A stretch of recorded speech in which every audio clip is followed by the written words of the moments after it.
I want to make a quick video showing you exactly how to know where the price will open on in between days as well as over the weekend once the stock market opens. So let's go ahead and get started. I'm going to go ahead and share my screen here. So if we pull up Apple on tradingview.com, right now I'm on the 1 hour chart, and for the most part you'll see that there's a lot of normal price action, and then you'll see these large gaps. And if you look at the bottom of the screen, it'll say February 21st, and then it'll jump up to February 24th.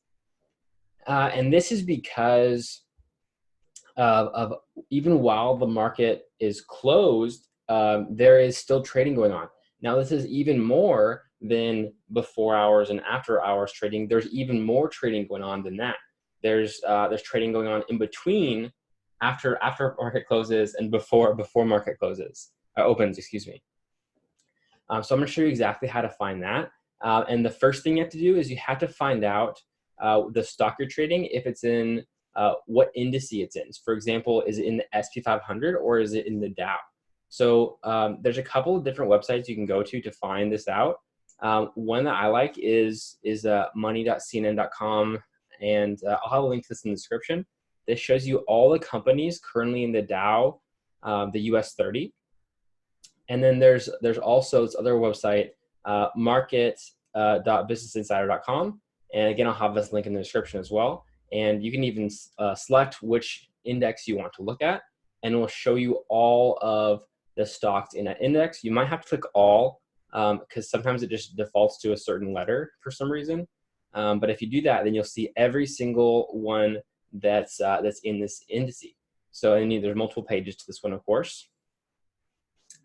And it has it for the Dow as well. So here is exactly how you do it on tradingview.com once you know what indice it is.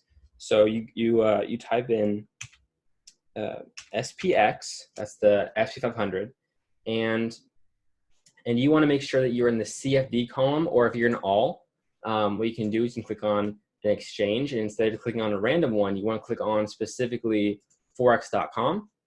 And go ahead and click the first one. It'll be a CFD. Make sure it says CFD here. And you'll see it has an updated chart view more than other ones. So for example, this one does not have gaps in it. So we see down here that there's 8 minutes till close, even though I'm recording this on a Sunday. So Sunday local time, 3 o'clock, SPX opens only for the CFDs. Now, this is the before hours and after hours market that I was referring to. So here we can see the price already has dropped around, I think it's 4% or so. Let's see, almost 5 actually, 4.95, maybe even just about 5% just in the first 3 minutes of the market opening. So right now on the 1 hour chart, but this all happened within the first 3 minutes, and then they shut it off, so they didn't allow any more trading just because it fell so quickly there.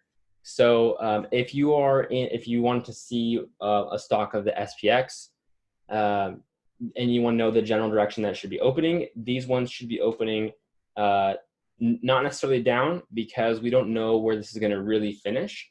So one thing you can do is right before the market opens, if you have the ability to be up that early, you can check this again and see if it's still lower than when it started. So lower than this green point here, for example, in this particular case, come Monday, before Monday's open.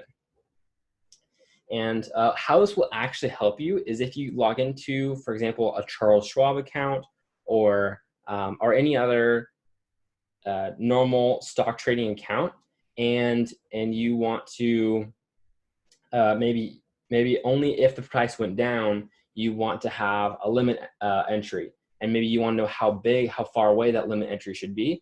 Well, at least you have a ballpark estimation by using this to know how far of a limit entry you want, if you don't want to activate right away, or if you want to only activate it at a certain percentage, all this kind of stuff. This gives you a little bit more information to make more informed investment decisions.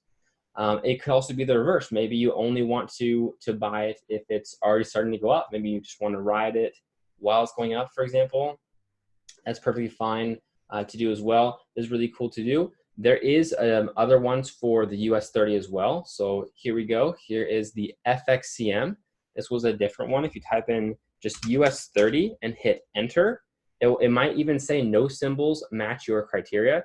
I'm on forex.com. Let me go to all exchanges. So there will be some on here, but if instead of clicking on one, if you just type in US 30 and click enter, this is the chart that it brings you up. This is the FXCM.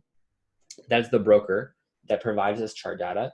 And you can see it's the same situation with the price sinking right at the beginning. Now this is a different exchange. Keep in mind this is tracking the US 30 rather than SP 500, which is why the numbers should not be exactly the same. See, and it's now 5.3 instead of 4.9 or whatever the other one was. So they're very similar. But if you know your stock that you're having question is in the US 30, well, this is the one to check. And then if it's in the S&P 500, that's the one to check. There's also ones for the NAS and other exchanges as well. You can just look on here. You want to make sure it's a CFD chart. That's contract for difference. So I hope you enjoyed this video, and I'll see you in the next one.